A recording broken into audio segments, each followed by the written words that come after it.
네, 여러분 안녕하세요. 장명진 변호사입니다. 오늘은 제가 부동산 전문 변호사로서 보증금 반환 소송을 할 때 어떻게 해야 되고 판결문을 받았을 때 집행을 어떻게 해야 되는지 그 다가구 주택 경매에 관해서 좀 말씀드리려고 합니다. 보증금 반환 오랜만에 좀 이야기 들려드리려고 해요. 특히 오늘은 다세대 주택이나 우리가 알고 있는 아파트나 이런 거 말고 다가구 주택이라고 소위 말하는 거 있잖아요. 그래서 다가구 주택은요 101호, 201호 뭐 이런 식으로 구분이 되어 있기는 하지만 그게 좀 편의적인 거예요. 그래서 등기부로 101호, 202호 딱 구분이 되어 있는 게 아니에요. 그래서 오늘도 우리 의뢰인의 케이스 좀 말씀드리면서 이야기 해볼게요.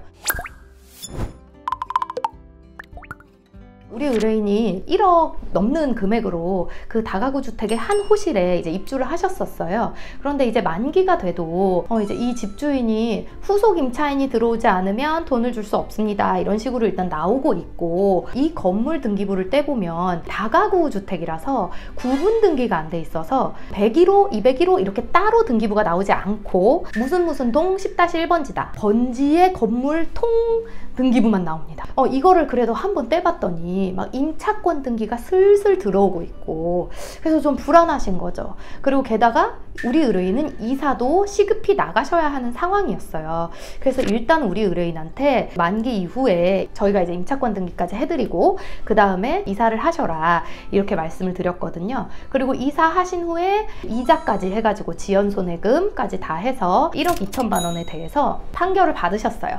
근데 이 판결문에 대해서 이제 집행하는 것이 이제 문제입니다. 다가구 주택은.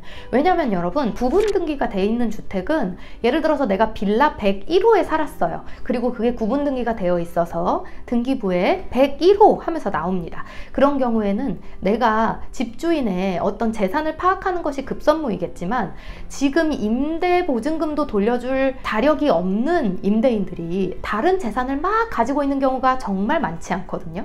그러면 결국에는 가장 유의미한 재산은 내가 살고 있는 이 빌라 101호입니다. 그래서 이 판결문을 가지고 이 빌라 101호를 경매에 넘겨요. 101호에 대한 낙찰자가 나타나지 않는 경우 정말 최후의 방법으로서는 내가 이 빌라를 셀프 낙찰을 받을 수 있습니다. 뭐 질권이다 뭐다 이런 문제가 많은데 그거는 좀 제가 다른 영상으로 한 번 더 자세히 찍기로 하고요. 오늘은 일반적인 경우를 말씀드리겠습니다.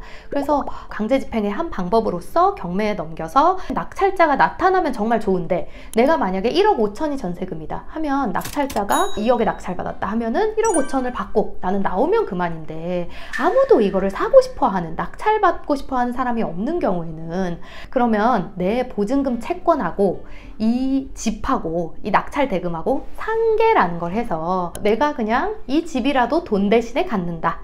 이게 최후의 방법이거든요. 그런데 이제 다가구 주택의 경우에는 그것조차 용이하지 않은 거죠. 왜냐면 내가 1억 2천만 원 이 정도 보증금으로 살고 있는데 이 건물 통 등기, 이 건물을 통째로 경매에 넘겨야 되는데 만약에 이게 30억이에요. 그러면 내가 셀프 낙찰을 할 수가 있을까요? 당연히 셀프 낙찰을 할 수도 없고 할 생각도 없으실 거고 그러실 겁니다. 정말 운 좋게 낙찰자가 나타나지 않으면 방법이 없죠. 그래서 운 좋게 낙찰자가 나타나서 뭐 25억이든 30억이든 대금을 납부하고 이거를 낙찰 받는다 하면 임차인들이 쭈루루룩 그거를 변제를 받게 될 것이지만, 그렇지 않은 경우도 있을 수 있다. 구분 등기된 부동산의 경우에는 최후의 방법이 셀프 낙찰이라고 말씀을 드렸는데, 이거는 내가 낙찰을 받을 수가 없는 정도가 될 것입니다. 규모가. 그래서 좀 문제가 있어요. 그래서 그것도 어느 정도는 파악을 하고 오셨더라고요. 다만 이게 우리가 경매를 넘기지 않고도 지금 보증금을 못 받은 사람들이 밀려 있으니까 그 사람들이 먼저 경매를 신청한다면 우리가 그 경매에다가 배당 요구를 하는 방법도 있다.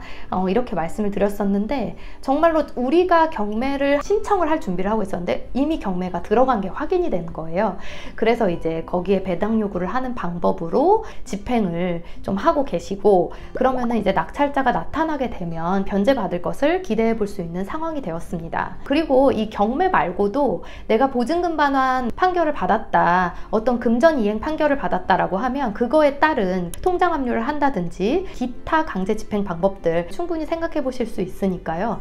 변호사님과 상담하셔서 좀 결정하셨으면 좋겠습니다.